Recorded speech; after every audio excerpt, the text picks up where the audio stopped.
Hello, আজকে আমি চলে এসেছি সার্ভিসিং সেন্টার আমার বাইক সার্ভিসে নিয়ে। অনেকদিন সার্ভিস করা হয়নি, ভাবলাম বাইকটি সার্ভিস করি।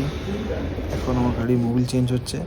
গাড়ির অনেক কাজ পড়ে গেছিলো, অনেক দিন সার্ভিস করা হয়নি, তাই আমি এখন বসে বসে দোতলা থেকে দেখছি গাড়ির কাজ হচ্ছে। এমন জায়গায় বসি যাতে আমার গাড়িটাকে দেখতে পাই। অনেকক্ষণ ধরে ওয়েট করার পর দেখতে পেলাম গাড়ি ওয়াশিংয়ে নিয়ে যায়। ওয়াশিংয়ে নিয়ে যাওয়ার পরে গাড়ি বের করে এখন গাড়িতে জল যাতে না ধরে থাকে ওই জন্য হাওয়া প্রেশার করছে।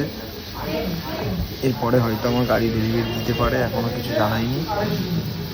জানানোর আগে মেসেজ আসবে ফোনে যে আমার গাড়ি কমপ্লিট হয়ে গেছে কিনা। তারপরে আমি গাড়ি চেক করব, চালিয়ে দেখবো ঠিকঠাক আছে কিনা। তারপরে আমার বুঝতে পারছি না আর কতক্ষণ পরে গাড়িটি দেবে, কারণ গাড়িটা আমার এয়ার প্রেশার হয়ে গেছে। তারপরেও এখনও গাড়িটি দিচ্ছে না, গাড়ি দাঁড় করিয়ে রেখেছে আমি দেখতে পাচ্ছি, বাট এখনও কোনো মেসেজ আসেনি। কিছুক্ষণের মধ্যে হয়তো মেসেজটা ঢুকে যাবে।